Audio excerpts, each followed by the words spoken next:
अब जे मेरे लल्ला को ऐसे क्यों घूर रहे हैं? बुरी दृष्टि लगाएंगे क्या? वैद्यराज जी, आपके सहायक तो गए, अब आप यहाँ क्यों? वो क्या है ना, मैं अपने रोगी का निरीक्षण करके पूरी तरह से संतुष्ट होकर ही जाता हूँ।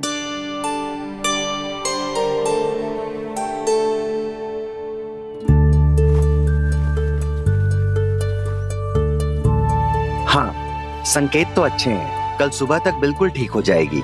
धन्यवाद वैद्य जी।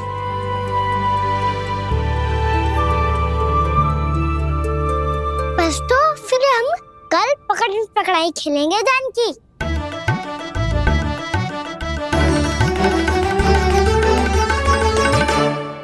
भानु, बंसी, जाकर उस क्षेत्र के चारों ओर बाड़ बनवा दो और वहां सूचना पट्ट भी लगा देना, ताकि जानकी के साथ जो हुआ है वो किसी और के साथ ना हो। शीघ्र जाओ। जी ठीक है।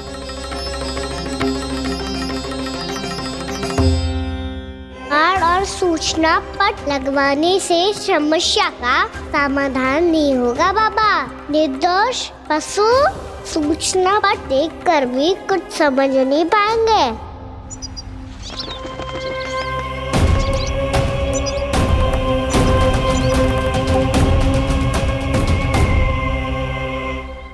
तो तुम्हारे कहने का अर्थ यह है कि व्योमासुर मारा जा चुका है और वो बालक अब भी जीवित है। हाँ महाराज, मैंने गोप बालकों को कहते सुना था कि कृष्ण ने छलिया को मोक्ष दे दिया है, पर वृंदावन सुरक्षित नहीं है महाराज। वो एक बहुत बड़ी समस्या से जूझ रहे हैं। कैसी समस्या? गांव के निकट क्षेत्र में किसी विषैले सर्प का निवास है। उसके विष का प्रभाव इतना भयानक है महाराज, जैसे विष ना हो, स्वयं हलाहल हो। मेरी कोई भी औषधि रोगी का उपचार नहीं कर पा रही थी। निकट के क्षेत्र में कहां है वो सर्प? गोप मानते हैं कि वो सर्प गांव के निकट यमुना नदी के जल में रहता है। मुझे तो लगता है महाराज, ये कालिया नाग की कथा कोई किंवदंती या लोक श्रुति नहीं, एक सच्चाई है, एक विषैली सच्चाई।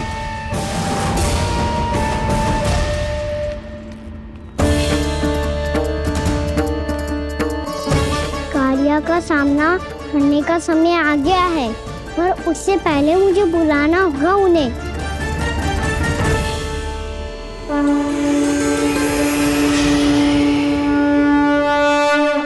संसार के दारुण भय का नाश करने वाले, सभी कष्टों का हरण करने वाले, विश्व का समस्त ऐश्वर्य प्रदान करने वाले, कमल जैसे लोचन, मुख और चरणों वाले आजानुभुज श्री राम को मैं बार बार नमस्कार करता हूँ।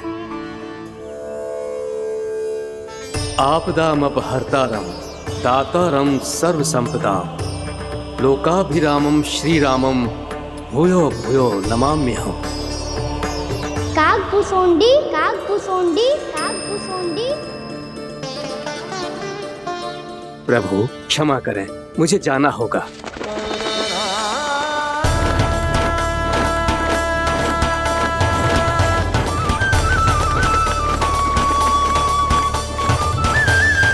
प्रणाम प्रभु। अनेक बार मैं आपके दर्शनों के लिए आया प्रभु। कभी नंद भवन के झरोखों से आपके दर्शन करके चला जाता था, तो कभी दूर किसी वृक्ष की आड़ से आपको निहार लिया करता था। आज आपने स्वयं मुझे बुलाकर धन्य कर दिया प्रभु।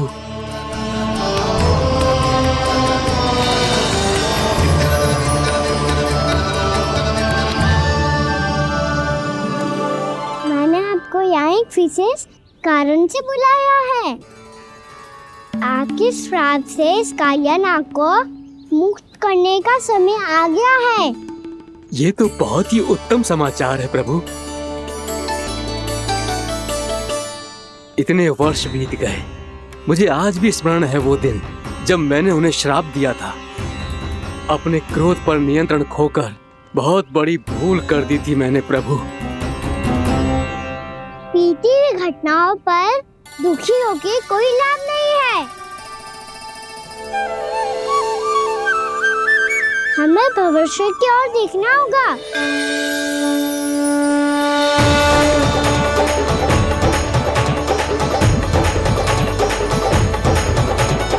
आदेश कीजिए प्रभु, क्या आज्ञा है आपकी?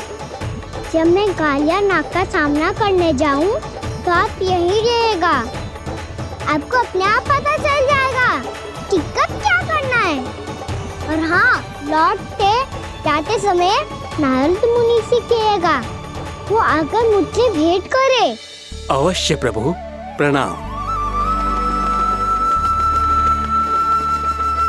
क्या इसने सच्ची में देवर्षि नारद को बुलाया है? नारायण नारायण, आपको संदेश भेजने की आवश्यकता नहीं थी। आप स्मरण करते और मैं चला आता। तुम्हारा कल्याण हो नारद।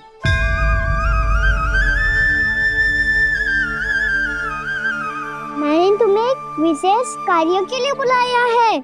आज्ञा दीजिए प्रभु। तुम्हें एक बार फिर कंस से भेंट करनी होगी। विचार कीजिए महाराज, क्या आप बिना किसी शंका के कह सकते हैं कि कौन सी पंखुड़ी पहली है और कौन सी आठवीं? उस दुष्ट से भेंट करना स्वयं कीचड़ में उतरने के समान है प्रभु। कमल पुष्प प्राप्त करना हो तो कीचड़ में उतरना पड़ता है नारद। आपका आदेश तो मैं स्वप्न में भी नहीं टाल सकता प्रभु। कंस कालिया नाग के बारे में जान गया है, पर वो उसका सामना करने का साहस नहीं कर पाएगा। मैं आतुर हूँ प्राप्ति, मूर्ख नहीं। मेरी बुद्धि फिर नहीं गई है। मैं स्वयं उस कालिया जैसे महाविषैले सर्प के सामने खड़ा हो जाऊं और अपने ही काल को आमंत्रित कर लूं। तो फिर अपने लाभ के लिए उसका प्रयोग करने का कोई और उपाय सोचिए स्वामी। कुछ ऐसा कीजिए कि यमुना नदी का पूरा जल विषैला हो जाए और वृंदावन वासी उसका उपयोग करे, और आपका काल कहलाने वाला वो बालक स्वयं काल के गाल में चला जाए। उत्तम उत्तम सुझाव है प्राप्ति। अब मुझे उस कालिया तक पहुंचने का मार्ग ढूंढना होगा। उसको विवश करने का कोई उपाय ढूंढना होगा, क्योंकि व्यक्तिगत रूप से उससे भेंट करना असंभव है। असंभव। आप सही कह रहे हैं प्रभु। कंस में उतना सामर्थ्य नहीं कि वो कालिया नाग का सामना स्वयं कर सके। वैसे तो कालिया गरुड़ देव का भी सम्मान नहीं करता, तो फिर वो कंस का सम्मान क्यों करेगा भला? नहीं करेगा, पर कंस तुम्हारा सम्मान अवश्य करेगा नारद। तुम्हारी बातें भी सुनेगा और मानेगा भी। ये मेरी योजना का बहुत ही महत्वपूर्ण भाग है। तुम कंस के पास जाओ और कहो कि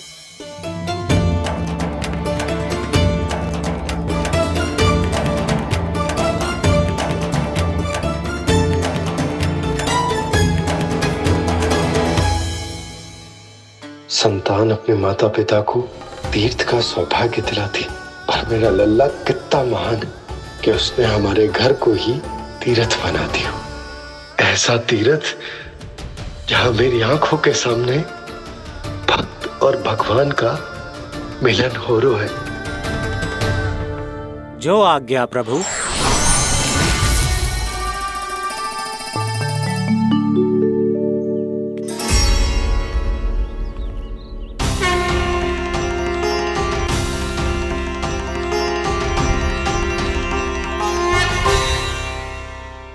बाबा,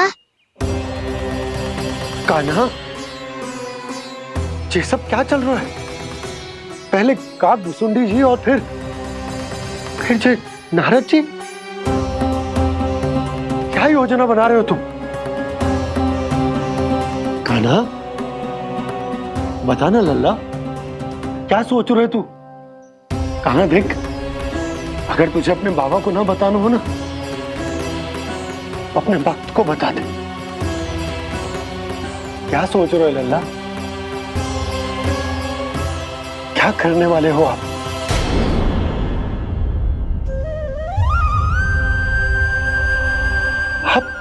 आप इतने दुखी क्यों हो? खाना खाना क्या होगा? क्योंकि मुझे आभास हो गया है बाबा, समय आने वाला है। कौन सा समय आने वाला है लल्ला? शीघ्र सब कुछ बदलने वाला है। भैया को मेरा सत्य पता चल जाएगा बाबा।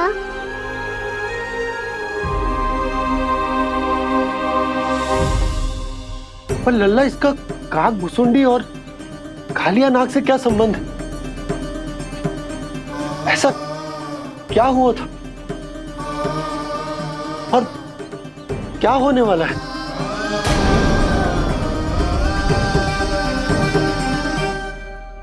जो होने वाला है बाबा, उसका संबंध उससे है जो सैकड़ों वर्ष पहले हुआ था। महर्षि भृगु के एक वंशज थे वेद शिरोमुनि, जो विंध्याचल की पहाड़ियों में साधना कर रहे थे। तभी वहाँ अश्वशिरा नाम के एक दूसरे मुनि आमंत्रण के बिना ही आ गए। कितना सुंदर और शांतिपूर्ण आश्रम है। यहाँ प्रभु की साधना करने में बहुत आनंद आएगा।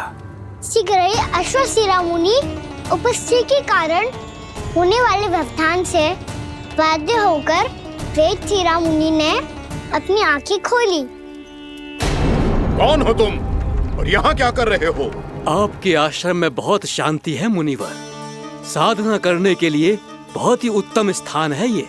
मैं चाहता हूँ कि मैं भी यहाँ। आप यहाँ साधना करना चाहते हैं, लेकिन इतना भी नहीं जानते कि किसी के आश्रम में प्रवेश करने से पहले उसकी आज्ञा लेनी चाहिए। आप ये भी नहीं जानते कि यदि कोई यज्ञ कर रहा हो तो बिना अनुमति के वहाँ प्रवेश करने से उसकी यज्ञ साधना भंग हो सकती है। आप क्या साधना करेंगे मुनि? आप तो साधना के योग्य ही नहीं हैं। इतना अपमान! एक मुनि के मुख से इतने कड़वे शब्द शोभा नहीं देते। मैं तुम्हें श्राप देता हूँ, जितनी विषैली तुम्हारी जिह्वा है उतने ही विषैले सर्प बन जाओ तुम। और ऐसा सर्प जो सांस भी ले तो निकट का वातावरण दूषित हो जाए। तुम्हारे इस दुस्साहस के लिए मैं तुम्हें श्राप देता हूँ कि तुम अभी इसी क्षण कौवा बन जाओ, और ऐसा कौवा जो कांव कांव करके अनर्गल प्रलाप करता रहे।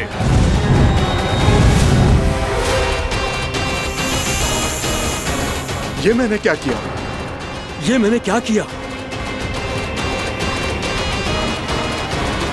क्रोध के कारण दोनों ने एक दूसरे को श्राप दे दिया। पर दोनों ही मेरे भक्त थे, और भगवान होकर मैं अपने भक्तों को इतनी कठिनाई में कैसे देख सकता था। इसीलिए जिस संकट में उन दोनों ने अपने आप को फंसा लिया था, उसका समाधान करने में मैं उनके पास गया। देखिए ना प्रभु, ये क्या हो गया हमसे? हमारी रक्षा कीजिए प्रभु, मार्ग दिखाइए हमें। क्रोध पर नियंत्रण ना होने के कारण आप दोनों ने एक दूसरे को बहुत ही भीषण संकट में डाल दिया है।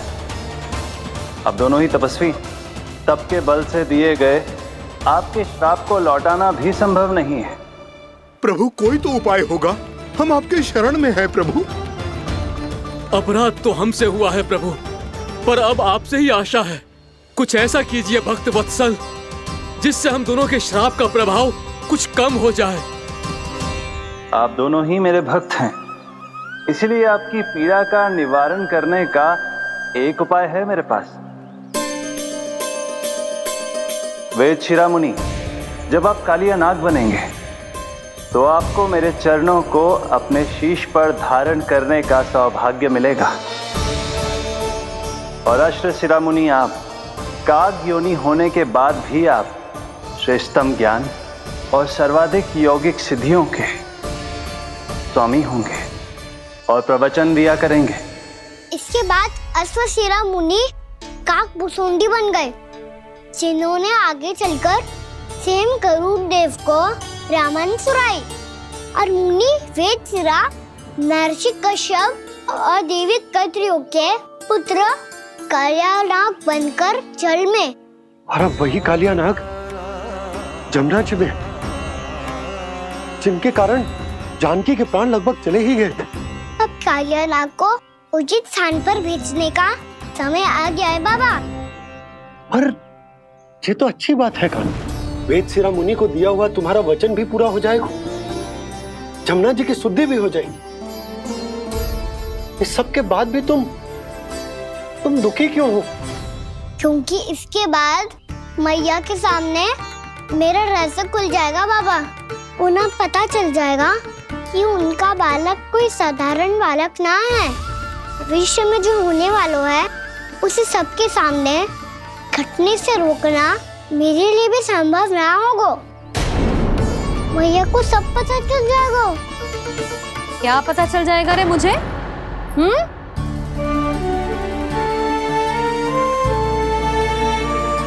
यही कि सबसे अधिक प्रेम मैं आपसे ही करता हूँ।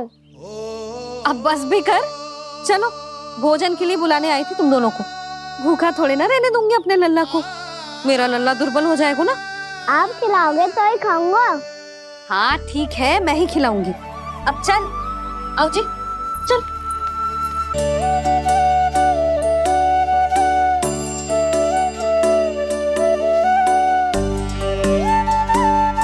मैया खेलो ना मेरे साथ। मैया सुनो ना, मेरी बात ना मानोगी? अभी बहुत कार्य पड़े लल्ला, देख जानकी को औषधि भी देने जानो है ना। औषधि मैं दे दूंगा, फिर तो खेलोगी ना आप मेरे साथ।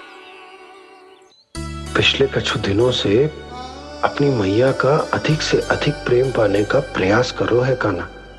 इसका तो एक ही अर्थ हो सकता कि कछु बहुत बड़ो होने वालों है। कान्हा रुक जा लल्ला। कान्हा क्यों तंग कर रहा है? मैया को पहन लेना। कान्हा, कान्हा, ये क्या करो तूने?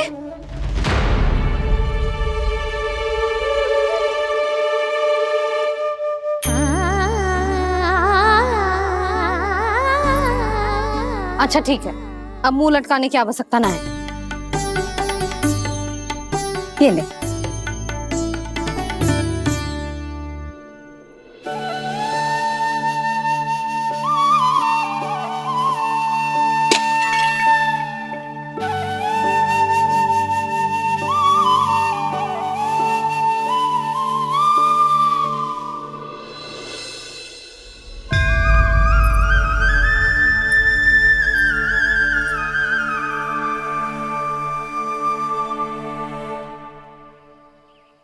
तंग करे मैया को खिजाए, खेले रूठे मनाए, लीला अनोखी करके शरारत, कान्हा दंड भी पाए।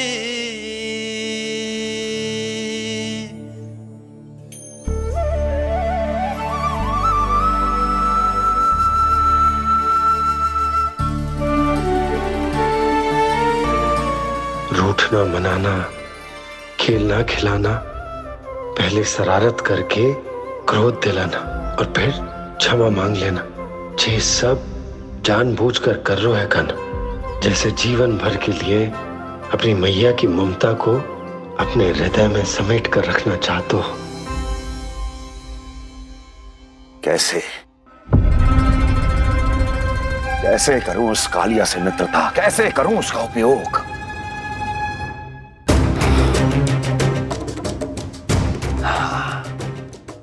उस पर आक्रमण कर देता हूं और उसे किसी ना किसी तरह से यह विश्वास दिला देता हूं कि यह आक्रमण उस विष्णु अवतार ने किया है। फिर वो क्रोध में आकर सारे वृंदावन वासियों को अपने विष से समाप्त कर देगा। उचित है, ये उचित है। नारायण हरि, नारायण हरि।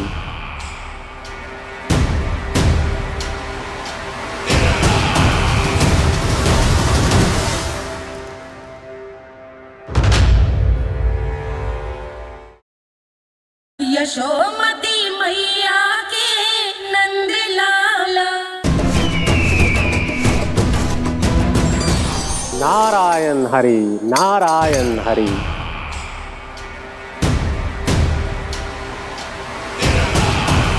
प्रणाम देवर्षि। इस योजना में कितना लाभ है और कितनी हानि, यह आंकलन करते करते थक गए होंगे मथुरा नरेश। देवर्षि, आज मेरा ध्यान कैसे आ गया आपको? आप तो सदैव ही मेरे ध्यान में रहते हैं महाराज कंस।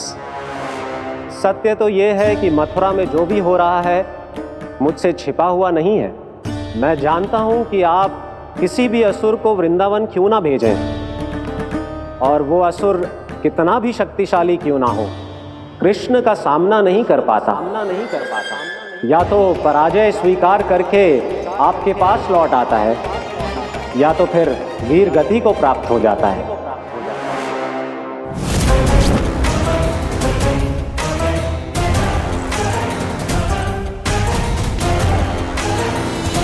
वाह, मुझे मेरी असफलताएं स्मरण कराने आए हैं, मेरे घाव को खुरेदने आए हैं, उन पे नमक छिड़कने आए हैं। मित्र को शत्रु समझने की भूल मत कीजिए महाराज कंस। मैं तो आपकी सहायता करने आया हूं। हाँ, और मेरी सहायता। कृष्ण विष्णु अवतार है, आप विष्णु के भक्त हैं। मैं हूं विष्णु द्रोही, फिर भी तो आपके आराध्य को हानि पहुंचाना चाहता है, उसकी सहायता करना चाहते हैं आप। क्या आप निश्चित रूप से कह सकते हैं कि आप ब्रह्मांड के सभी नियमों को अच्छी तरह समझते हैं? अवश्य। आपके लिए बस इतना ही जानना पर्याप्त होगा कि मैं जो कुछ भी कर रहा हूं उसके लिए मेरे व्यक्तिगत कारण हैं। मैं तो बस आपके हित में पिछली बार की तरह एक सुझाव लेके आया था, पर यदि आप मेरा सुझाव सुनना भी नहीं चाहते तो आपकी इच्छा। नारायण हरि, नारायण हरि। कारण चाहे जो हो, इनके पिछले सुझाव के कारण ही आज मेरे शत्रुओं की संख्या कम है। अन्यथा मैं देवकी के अन्य पुत्रों को भी जीवित छोड़ देता, और आज वो सब अपने भाई के साथ मिलकर उसकी शक्ति को अनेक गुना बढ़ा देते। ठहरिए देवऋषि,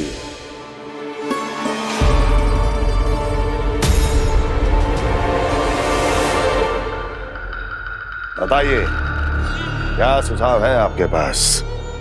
मेरे सुझाव का नाम है कालिया नाग।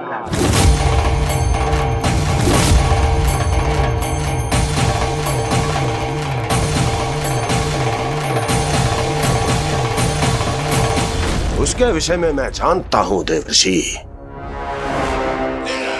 तो समस्या यह है कि मैं स्वयं उससे मिलने नहीं जा सकता, उससे भेंट नहीं कर सकता। उस कृष्ण की हत्या के लिए उसको वृंदावन जाने के लिए तैयार नहीं कर सकता। तो मत जाइए उसके सामने, और ना उसे भेजिए कृष्ण के सामने। हर बार आप किसी न किसी असुर को अपने शत्रु के क्षेत्र में भेजते हैं, जहां शत्रु उसका सामना करने के लिए पूरी तरह से तैयार होता है और आपका असुर मारा जाता है। इस बार शत्रु को युद्ध स्थल चुनने का अवसर मत दीजिए महाराज। इस बार योजना का जाल ऐसे बुनिए कि कृष्ण स्वयं उसके पास जाने के लिए विवश हो जाए। कालिया नाग स्वयं काल है, मृत्यु का दूसरा नाम है।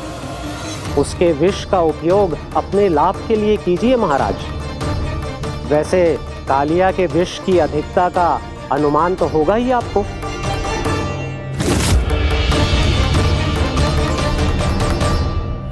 एक बार जो उसके क्षेत्र में पहुंच गया, फिर उसके विष से बचना असंभव है। उचित सुझाव है देवर्षि, उचित सुझाव है। देवर्षि, उस छलिया विष्णु की भक्ति करते करते आप भी उसके रंग ढंग सीख गए हैं। उचित है, उचित है।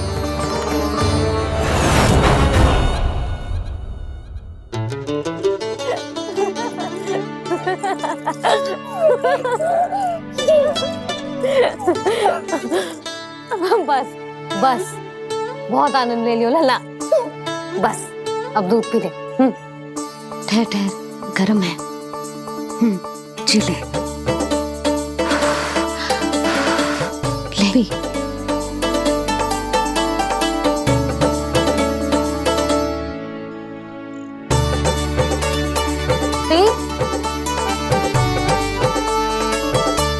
मैं ना होती तो ना जाने क्या हो तो तेरा। अपने आप दूध भी ना पी सकते है, भावला कहीं का। आपकी इस प्रेम के लिए तो मैं धरती पे आया हूँ मैया। मैं भी यही सोच रहा हूँ यशोदा कि तुम ना होती तो मेरा क्या होता। इसी बात पे थोड़ा दूध और कजू खाने को दे दो। अरे मैं तो भूल ही गई। तनिक ठहर जाओ जी, जी दूध पी लेना तो आपके लिए भी कछु ले आती।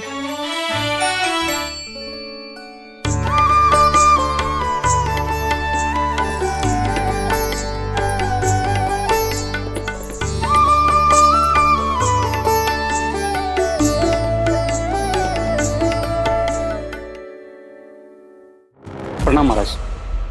आपकी आज्ञा के अनुसार बिल्कुल वैसा ही पत्र तैयार किया है जैसा आप चाहते थे।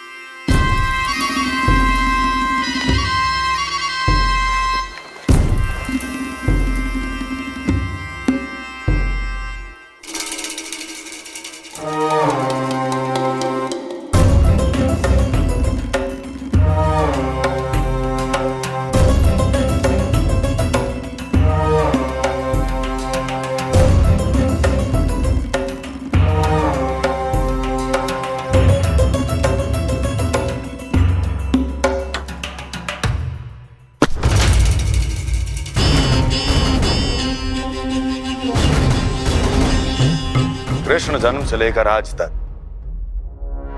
ये मेरी सबसे महत्वपूर्ण योजना है। इसका सफल होना निश्चित है दूत, किंतु केवल वही करना जैसा मैंने कहा है। जाओ।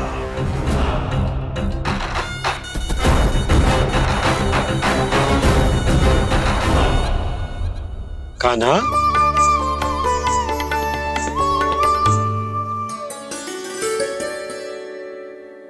क्या होगा? बाबा मैं चाहता हूँ कि मैया की ममता क्रिस्टल फ्रेम की वर्षा मुझ पे सरकते ऐसे होते रहे। वो तो होती रहेगी लल्ला। अपने लल्ला के लिए किसी मैया का प्रेम कभी कम हो सकता है भला? नंदराज, वो मथुरा से एक दूत आयो है महाराज कंस का राजपत्र लेके।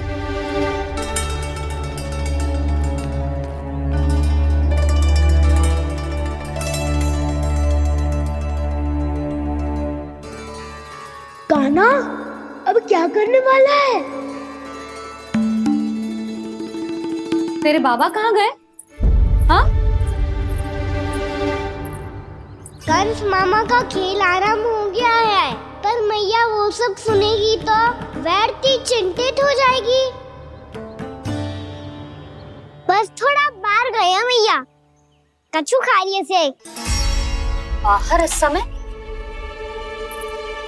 मैया क्या होगा? मैया देखो ना, पीठ पे कछु हो रहा है। मेरा हाथ ना पकड़ो, आप करो ना। दिखा यहाँ। क्षमा करना मैया, पर अभी बाबा को ही संभालने दो ये सब। कहिए, क्या संदेश लाए हैं आप? नहीं नंदराज नहीं। महाराज कंस का आदेश है कि ये संदेश सभी गांव वालों के साथ ही पढ़ा जाए।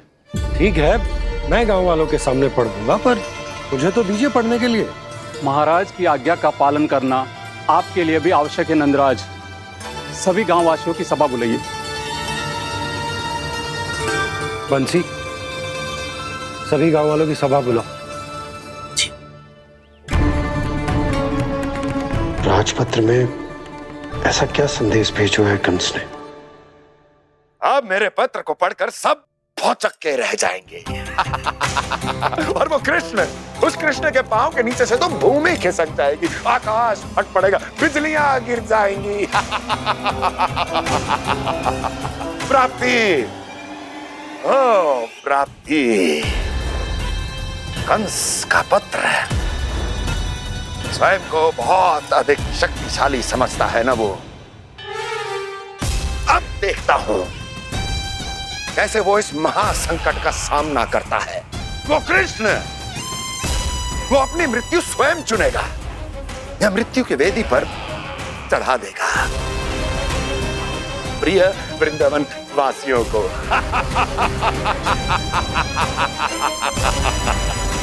अब आएगा आनंद प्राप्ति, अब आएगा आनंद। सबको इकट्ठा करवा के ही पढ़वाएगो। अवश्य ही कोई विशेष संदेश दिया होगा कंस ने। मैं भी यही सोच रही हूँ सुलक्षणा जी, कछु ना कछु तो विशेष है, पर जे हो क्या सकता है।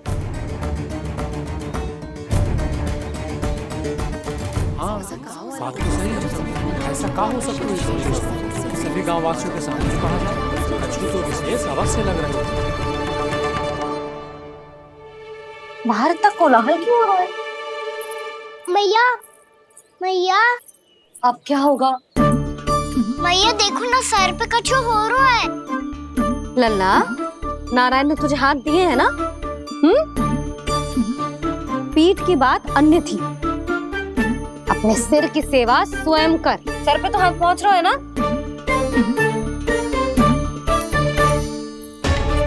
मैया सुनो ना, मैया देखो ना, तीव्र कर कछु हो रहा है। मैया देखो ना, तीव्र कछु हो रहा है।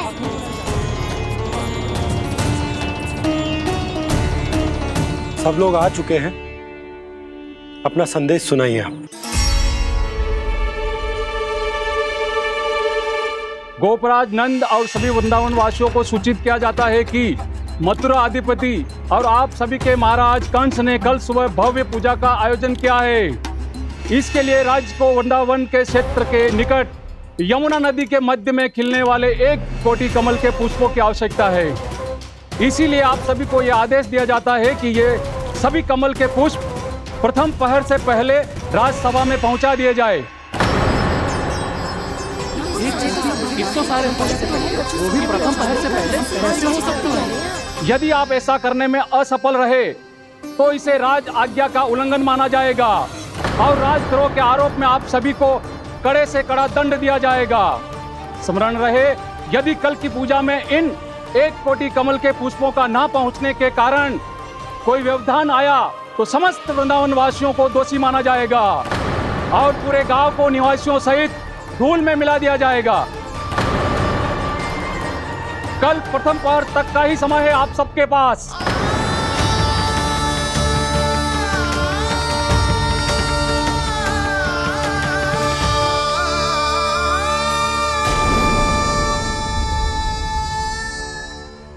कमल पुष्प, वो भी कल प्रथम प्रहर में? ऐसे कैसे संभव है? और कोई साधारण पुष्प ना, यमुना नदी के मध्य खिलने वाले विशेष कमल के फूल चाहिए उन्हें। लेकिन यमुना नदी में तो कालिया नाग ने विष घोल के रखा है, तो फिर कैसे हो पाएगा? यह संभव है। हमारी मृत्यु का संदेश भेजा है राजा कंस ने। सदैव की भांति इस समस्या पर भी गांव के बड़े ही विचार करेंगे। बालकों का यहाँ होना उचित ना है।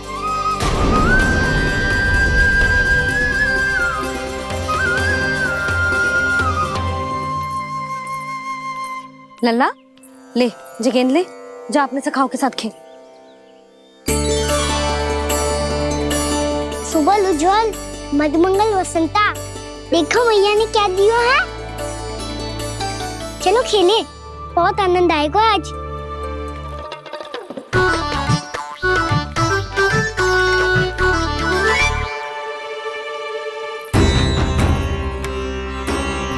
भानु, बंसी, जाओ और शीघ्र ही वो घेरे का कार्य समाप्त करो।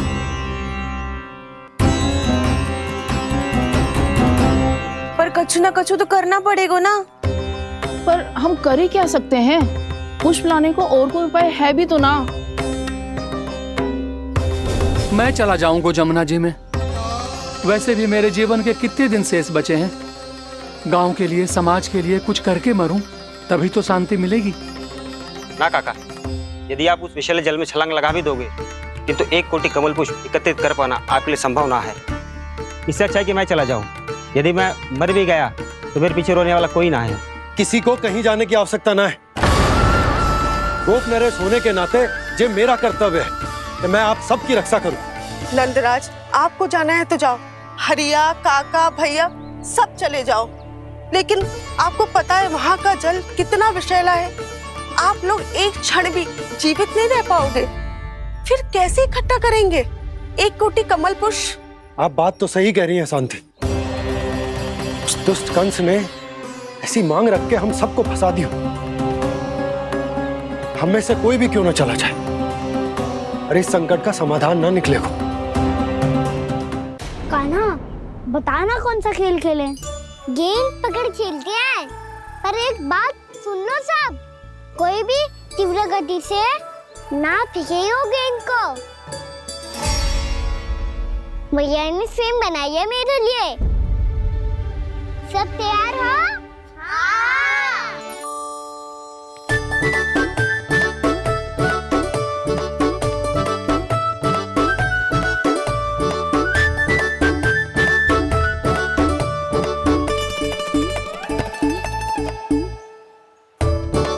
मुझे दो।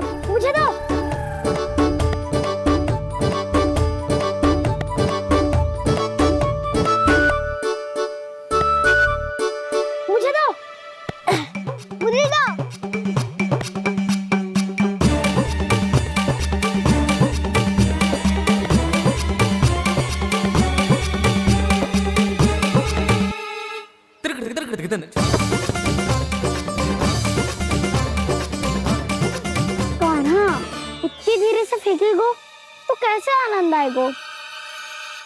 थोड़ा बल लगा के फेंक। हाँ कान्हा, हम अभी बड़े हो गए हैं, तू अब भी छोटे बालकों की तरह फेंक रहा है।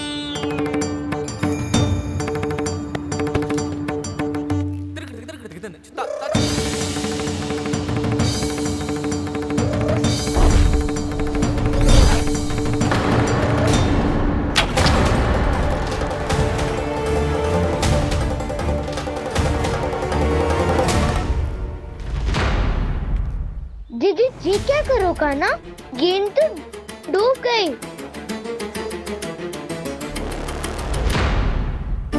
अच्छा, तो ये सब इसकी योजना का भाग था ताकि ये कालिया का सामना कर पाए। तुम सबने तो कही थी तीव्र गति से फेंको। देखो फिकवा दी ना मेरी गेंद मुझसे नदी में। अब मुझे जाके लानी पड़ेगी। रुक जा कान्हा, रुक जा कान्हा। जी क्या बोल रहे थे कान्हा? इसमें तो बहुत संकट है। कोई भी संकट मेरी मैया का उपहार खोने से बड़ा ना है। बहुत प्रेम से बना के उन्होंने दी थी। हे नारायण, कोई उपाय समझ में ना आ रहा है। भैया, अब कैसे करेंगे हम अपने गांव की रक्षा? कीड़े पड़ेंगे उस दुष्ट को। यदि उसके कारण किसी के प्राण चले गए तो कौन सा फल मिलेगा उसे इस पूजा का? तुम सही कह रही हो यशोदा। हमारे पास कोई और दूसरा विकल्प भी तो ना है। यदि हमने मथुरा की राज आज्ञा का पालन ना किया तो इसका दुष्परिणाम पूरे गांव को भुगतना पड़ेगा।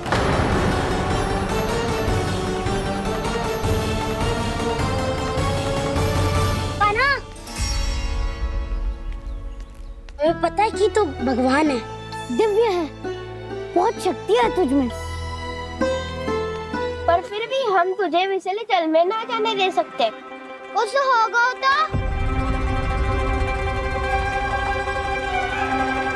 तुम सब इतनी हट कर रहे हो तो ठीक है, ना जाऊंगा। गेंद कहाँ गिरी है, कितनी दूर गई है, ये तो देख लो। ताकि उसे बाहर निकालने का कोई उपाय ढूंढता हूँ।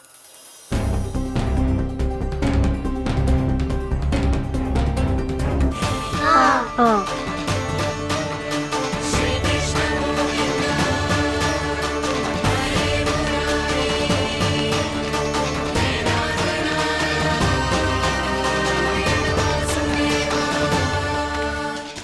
कान्हा की ये लीला तो समझ ही नहीं आ रही।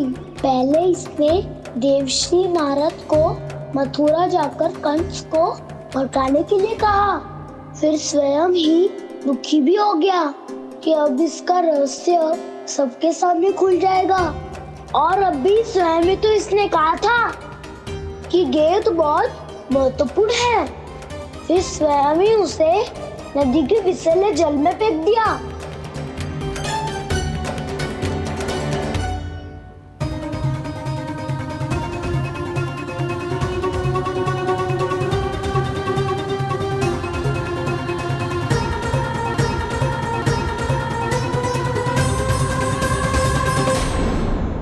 यशोमती मैया के नंद लाला।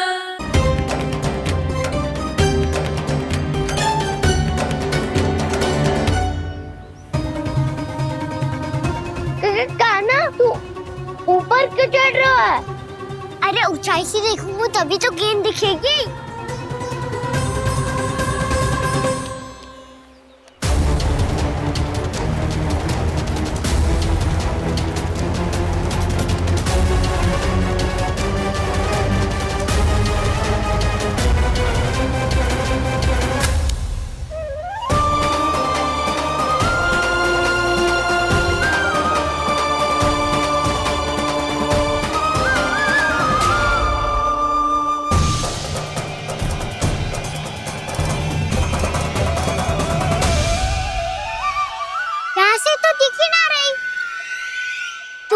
वहीं से फेंकी थी ना? ना वहाँ से फेंकी थी। कहाँ से? मैं कहा ना वहाँ से। समझ ना आ रहा, ठीक बताना कहाँ से फेंकी थी?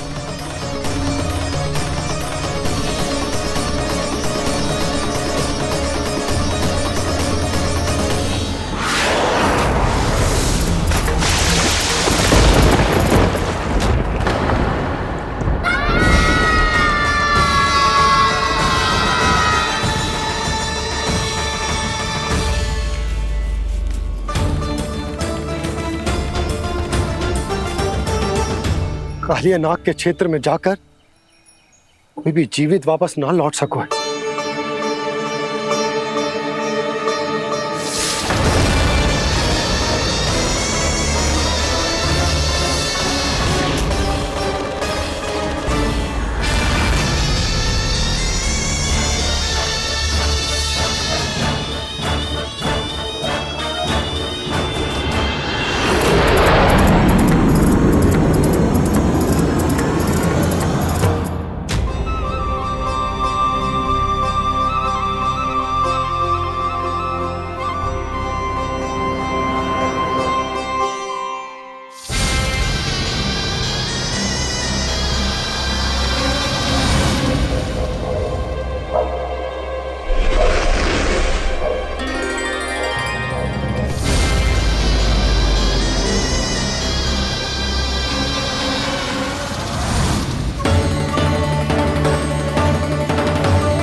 क्या किया कान्हा ने? कालिया नाग तो उसे देखते ही निकल जाएगा।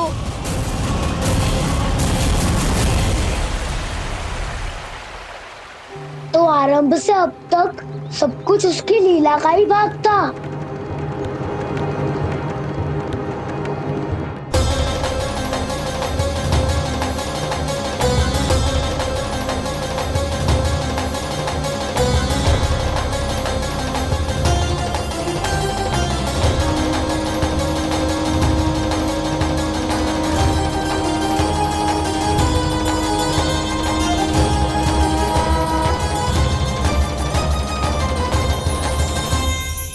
इतना सुंदर रूप, मन मोहने वाली मुस्कान, अद्भुत तेज और भगवान जैसी दिव्यता। कौन हो तुम? हाँ, तुम्हें देखकर तो हम सब सम्मोहित ही हो गए।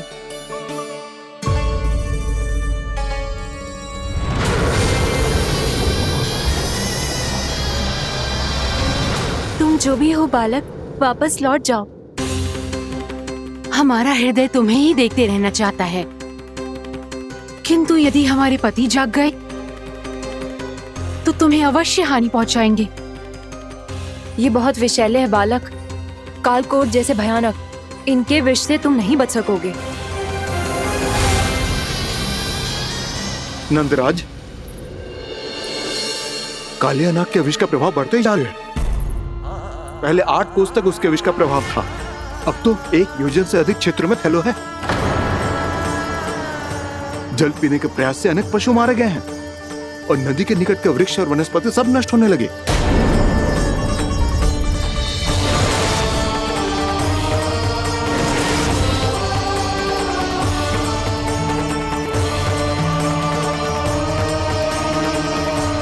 इनके विष की तीव्रता इतनी अधिक है बालक कि इनके संपर्क में आने वाले को तड़पने का भी अवसर नहीं मिलता। इनके विष की अग्नि क्षण भर से भी कम समय में प्राणवायु को जलाकर राख कर देती है।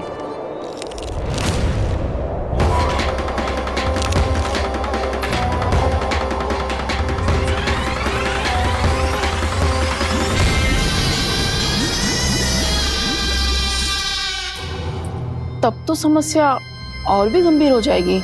मैंने तो सुनो है कि कालिया नाग कम से कम 2 योजन लंबा है, सैकड़ों फन है उसके।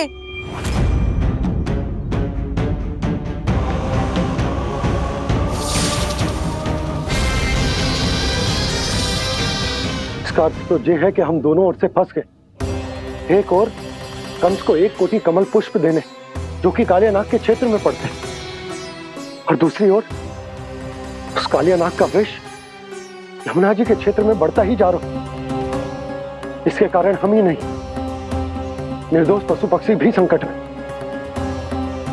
इन दोनों समस्याओं का एक ही समाधान है, उस कालिया नाग का सामना करना। और ये ना समझ आ रहा कि हम ये करेंगे कैसे, क्योंकि ये बात साधारण मनुष्य के बस की ना है। हमारे लिए ये असंभव है।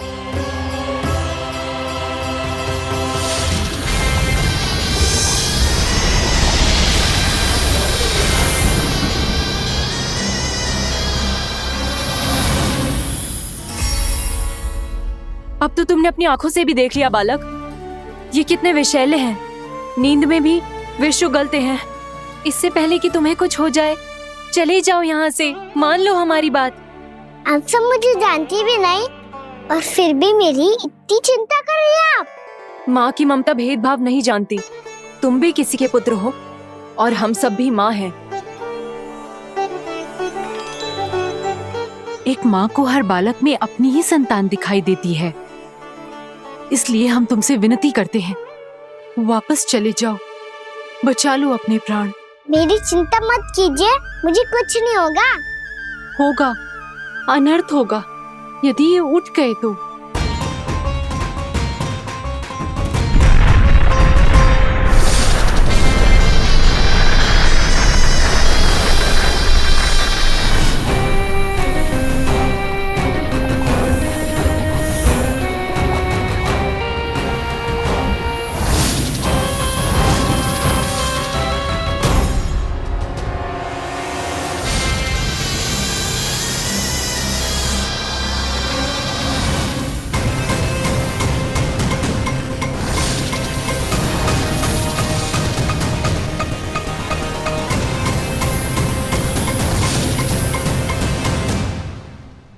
सामने होते हुए भी अपने इश्क को केवल वही देख सकता है जो अपना अभिमान त्याग चुका हो। पर पूर्व जन्म में मेरा भक्त होने के नाते मेरा सत्य स्वरूप देख पाने में मुझे इसकी सहायता करनी चाहिए।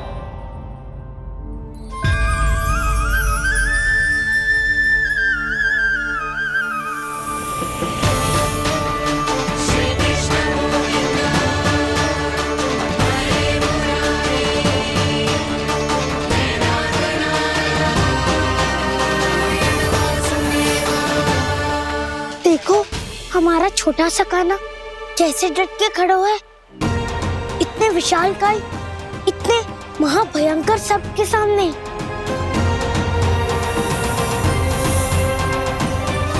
ये कोई भगवान नहीं है जो इसके सामने हाथ जोड़ रही हो तुम सब।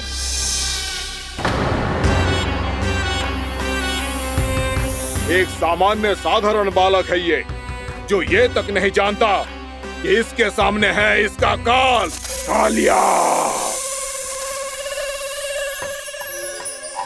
तू कौन है बालक? मेरे इतने निकट आकर भी तू जीवित कैसे है? मेरी नहीं, अपनी चिंता करो कालिया। बहुत मनमानी कर ली तुमने। अब बस मैं तुम्हें रोकना हूँ। अब बस मैं तुम्हें रोकना हूँ।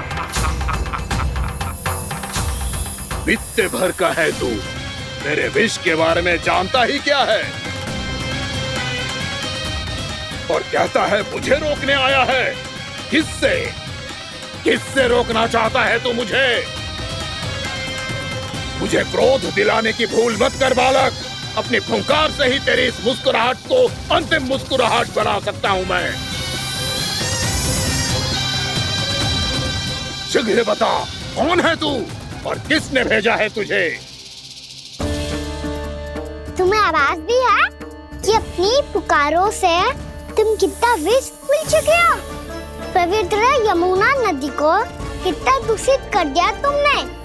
और यही नहीं, तुम्हारे कारण निकट के जीव जंतुओं, वृक्ष, वनस्पतियों सबको हानि पहुंच रही है। तो क्या? मुझे उससे क्या? मुझे है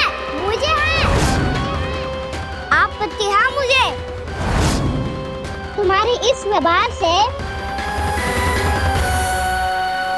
और इसीलिए तुम्हें यहाँ से जाना होगा।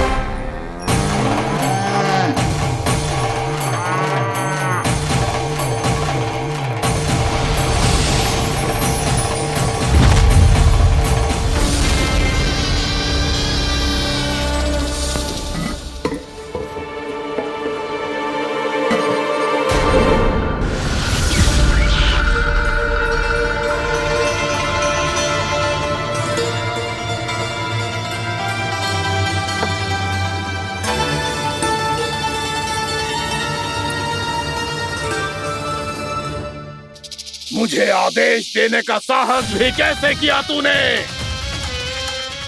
इस क्षेत्र को मैंने अपना राज्य बनाया है, मेरा परिवार रहता है यहाँ, और तू मुझे यहाँ से जाने के लिए कह रहा है? हाँ, क्योंकि तुम्हारे यहाँ रहने के कारण अन्य जीवों को हानि हो रही है, और मैं ऐसा नहीं होने दे सकता। मैं तो बस वही कर रहा हूँ जो एक सर्प का स्वभाव है। विष फैलाना स्वाभाविक है मेरे लिए, इसलिए मुझे चुनौती मत दे बालक। चुनौती तो मैं दे चुका हूँ कालिया। अब तो बस तुम्हें स्वीकार करनी है।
अपनी भूल को पहचानो कालिया। तुम जो कर रहे हो अनुचित है।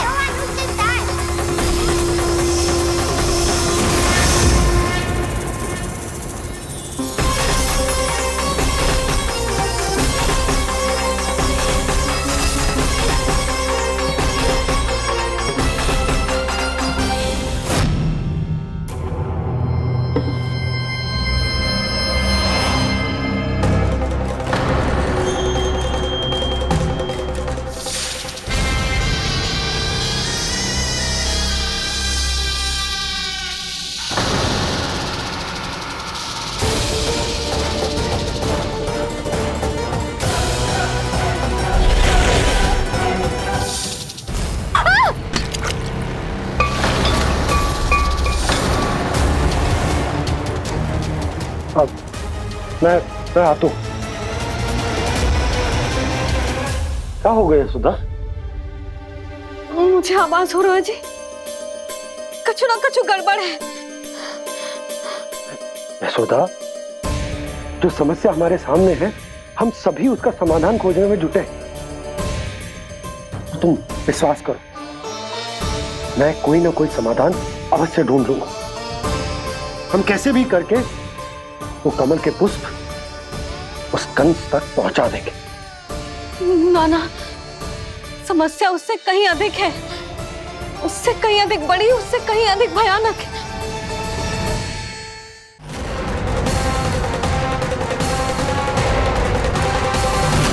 विस्की ये बूंद से ही सबके प्राण चले जाते हैं।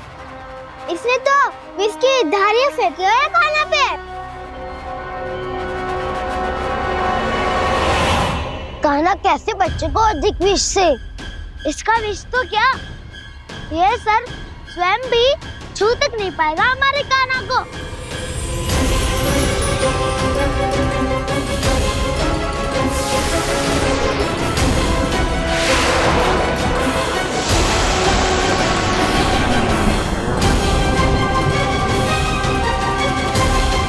तुम्हारे सखा को, मेरे भाई को कोई हानि नहीं पहुंचा पाएगा। ये कान्हा का सत्य चाहे जो हो बलराम, पर अभी तो जो एक बालक ही है ना।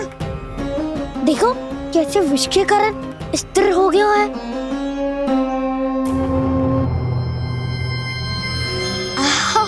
हाउ सर्फ ने कितनी आसानी से अपनी पूंछ से बांध लिया है। मुझे यहाँ से भगाना चाहता था ना तू? अब मैं तुझे दिखाऊंगा अपना सामर्थ्य। ये मूर्ख किसे बांधना चाहता है अपनी पूंछ में? उन्हें जिनका विस्तार सारे ब्रह्मांड में है, या उन्हें जो स्वयं अनंत है? पर देवराज, प्रभु ऐसा करने ही क्यों दे रहे हैं कालिया को? आप सब भूल रहे हैं देवगण, कालिया पूर्व जन्म में प्रभु का बहुत बड़ा भक्त था। उसी भक्ति का फल मिल रहा है अब इसे। वैसे भी भक्तों के मन का भाव सबल हो तो भगवान तो सहज ही बंध जाते हैं।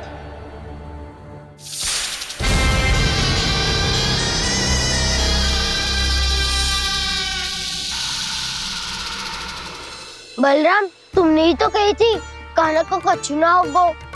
देखो उस दुष्ट ने चारों ओर से जकड़ लियो है।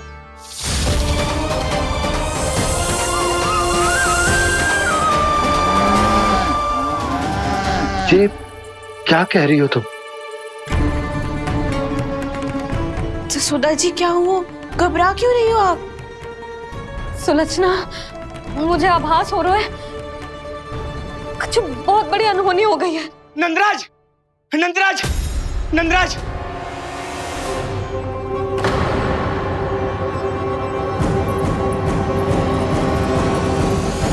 नंदराज, कान्हा ने जमना नदी में छलांग लगा दी है। कान्हा ने जमना नदी में छलांग लगा दी है। कान्हा ने जमना नदी में छलांग लगा दी है। कान्हा जमना में कूद गया है। मुझे लगा था आज कछु गड़बड़ होने वाली है।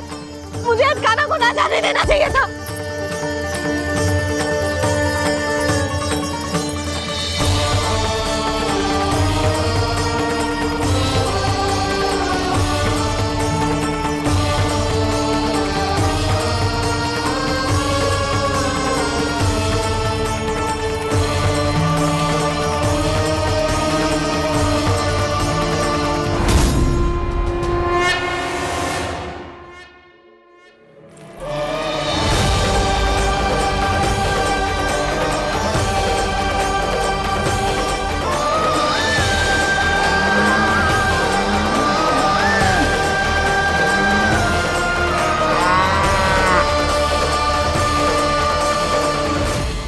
शीघ्र कछु करो ना।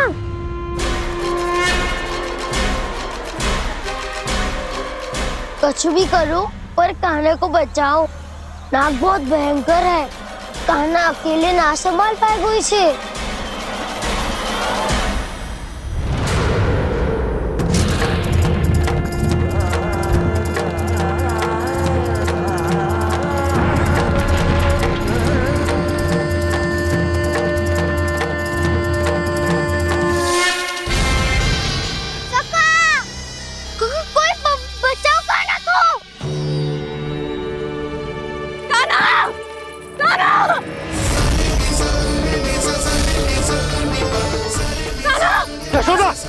यशोदा रुको। छोड़ दो मुझे, छोड़ दो मुझे। जीजी संभालो, बावली हो गई क्या? जीजी संभालो। कान्हा, कान्हा।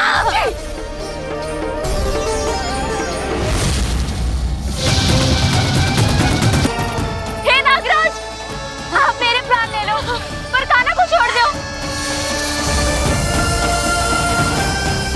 ना नागराज, आप मेरे प्राण ले लो, मैं विरोध भी ना करूंगी। ना नागराज, आप मुझे मार दो पर मेरे कान्हा को छोड़ दो। ना ना ना ना नागराज, मेरे प्राण ले लो, हमारे कान्हा से क्या शत्रुता है आपकी? प्रभु के लिए जो प्रेम यशोदा मैया के हृदय में है, वही इन सभी गोपियों के हृदय में भी है।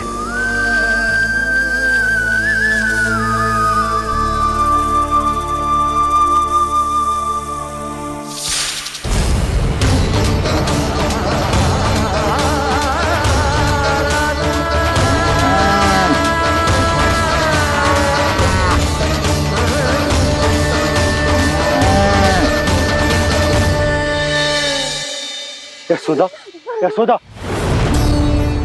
देखो इन गोपियों को, इन गैयाओं को, इन सब के मन में भी तुम्हारी भांति ही ममता भरी हुई। वो सब भी कान्हा से उतना ही प्रेम और स्नेह करती है, उतनी ही ममता से भरी हुई है जितनी कि तुम। तो तुम ही सोचो, जिसके साथ इतनी ममता और इतना स्नेह, इतना प्रेम, उसका कोई क्या कर सकता है? उस कालिया नाग का विष इस सब आशीर्वादों के सामने कछु ना है। कछु करो जी, उसे बोलो वो मेरे प्राण ले ले, मेरे कान्हा को छोड़ दे। यशोदा,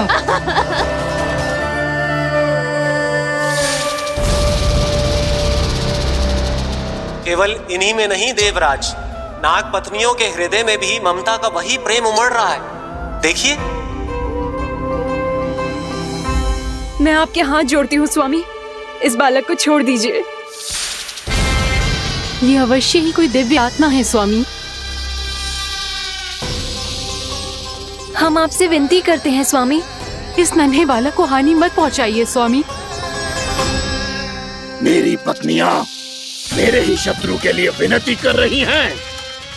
अब यदि इसके पक्ष में एक शब्द भी कहा तुम सबने, तो मैं इस बालक से पहले तुम सबके प्राण ले लूंगा। हो रहा प्रसन्न नाग कालिया, विजय को निश्चित जान। रोते बिलखते व्याकुल सब, संकट में देख कान्हा के प्राण।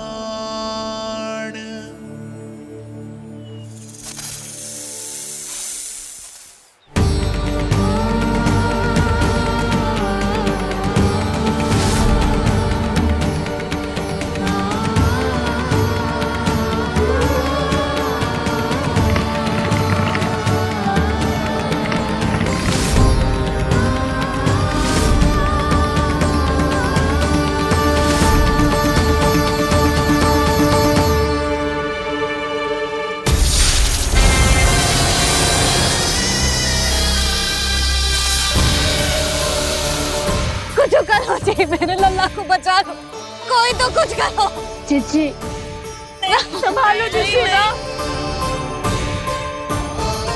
यशोदा, यशोदा तुम शांत हो जाओ, मैं कान्हा को वापस लेकर आऊंगा। मैं रक्षा करूंगा उसकी। ना नंदराज, नंदराज नहीं, कम से कम आप तो समझो नंदराज, कालिया के पास आप जाओगे तो आप भी फंस जाओगे।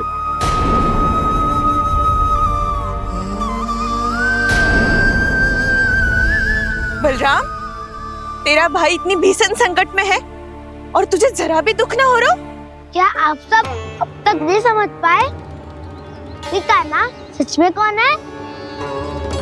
छोटे बाबा, आप तो उसका सत्य जानते हैं ना?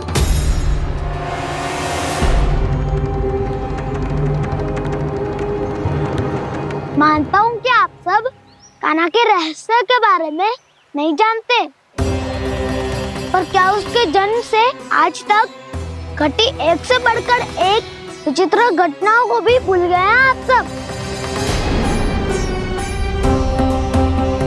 भूल गए हैं कि कैसी पूतना जैसी राक्षसी उसका कुछ बिगाड़ नहीं पाई, कैसे तरनावती जैसा भयानक राक्षस उसे एक खरोच भी नहीं दे पाया था।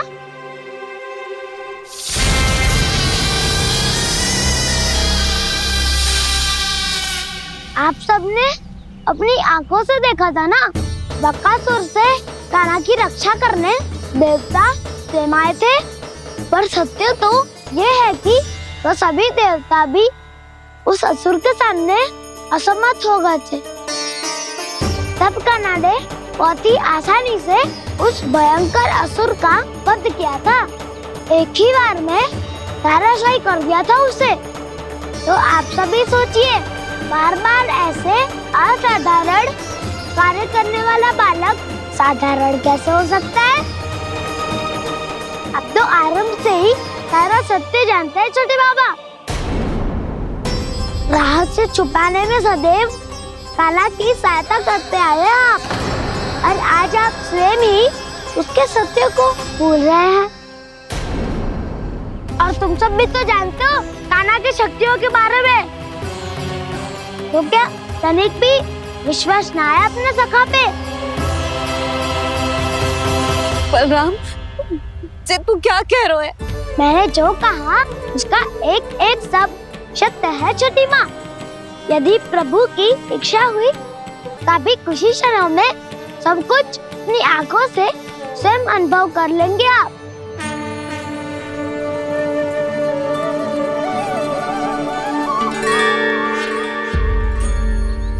शांताकारं भुजगशयनं पद्मनाभं सुरेशं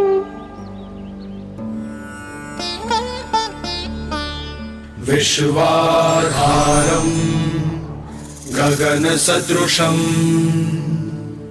मेघवर्णं शुभांगं लक्ष्मीकान्तं कमलनयनं योगी वीरध्यानगम्यं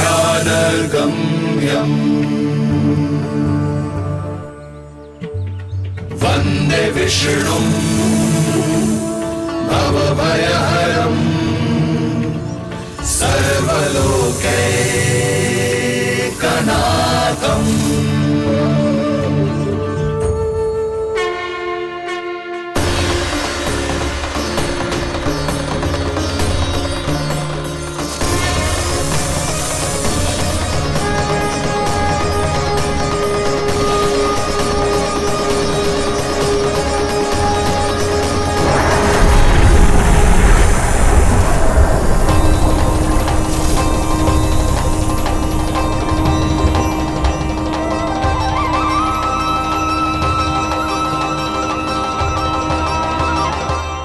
तुझे क्या लगता है बालक कि तू मेरी जकड़ से निकल गया तो अब बच जाएगा तू?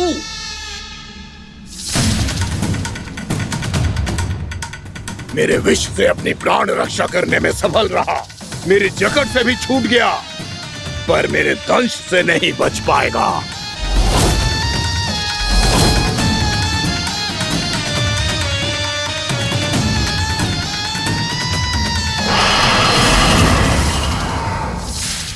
अब भय से भाग रहा है, पर मैं तुझे मृत्यु देकर रहूंगा।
नन्हा सा कान्हा कितनी देर भाग पाएगा?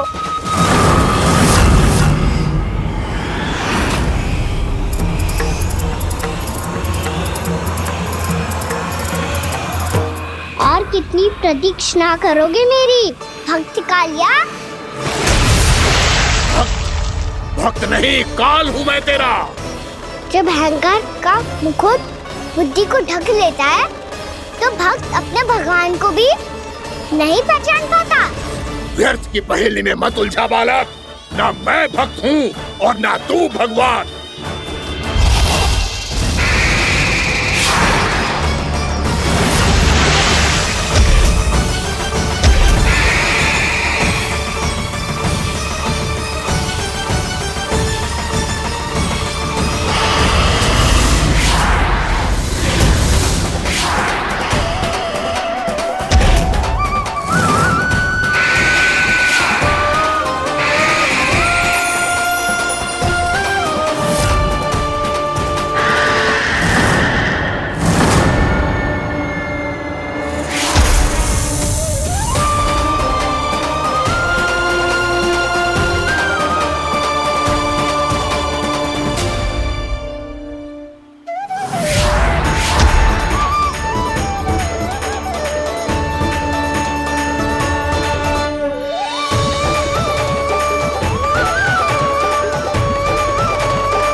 जिसके लिए इतने व्याकुल हो रहे थे उसे छूकर कालिया नाग का हलाहल जैसा विष भी चरणामृत बन गया है और यमुना जी के जल में फैल चुके विष के प्रभाव को भी नष्ट कर रहा है।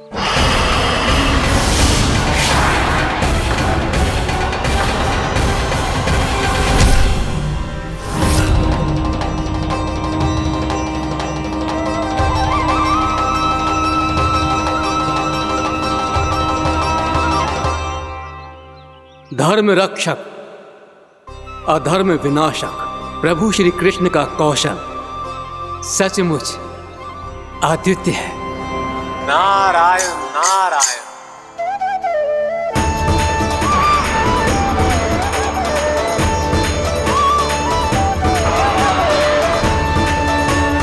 मेरा भार तुम्हारे भीतर के अहंकार का प्रतीक है कालिया। अब तुम्हारा अहंकार, तुम्हारा अनपान मेरे पाँव के नीचे है और तुम्हारी पूंछ अर्थात तुम्हारे प्राण मेरे हाथ में। अब तुम क्या करोगे भक्त?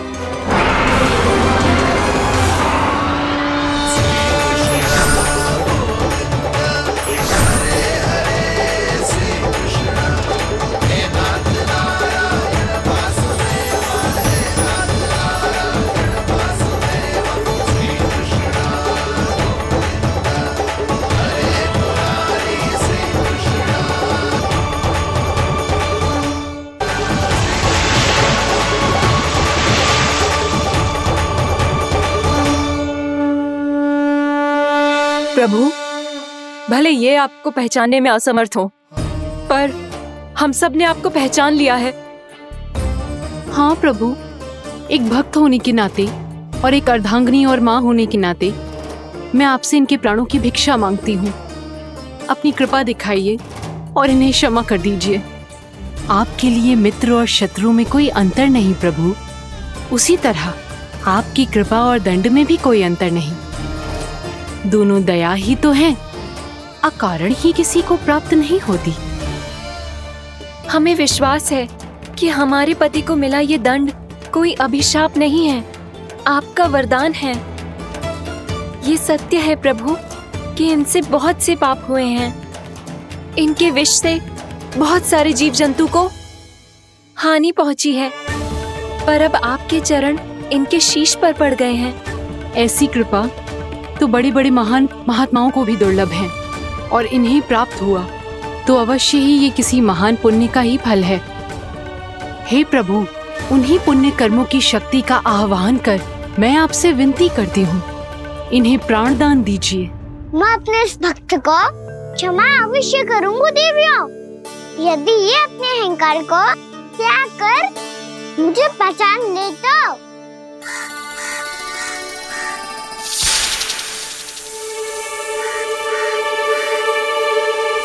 मैं तुम्हें श्राप देता हूँ, जितनी विषैली तुम्हारी जिह्वा है उतने ही विषैले सर्प बन जाओ तुम।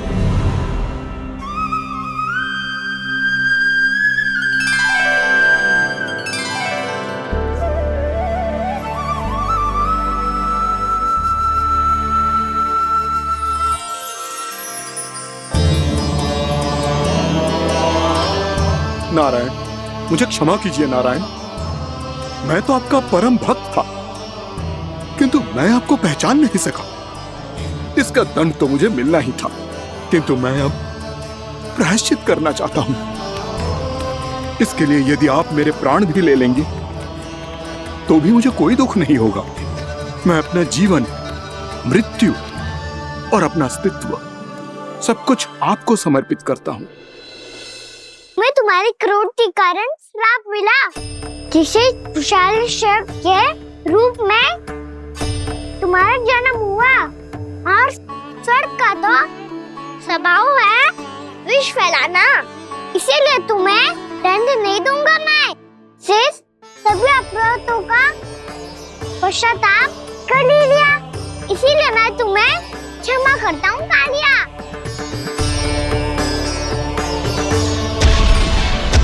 पर तुम्हें यहाँ से दूर समुद्र के बीच जाकर रहना होगा, जहाँ किसी निर्दोष का जीवन तुम्हारे विष से प्रभावित ना हो। मैं चाहकर भी आपकी इस आज्ञा का पालन नहीं कर सकता।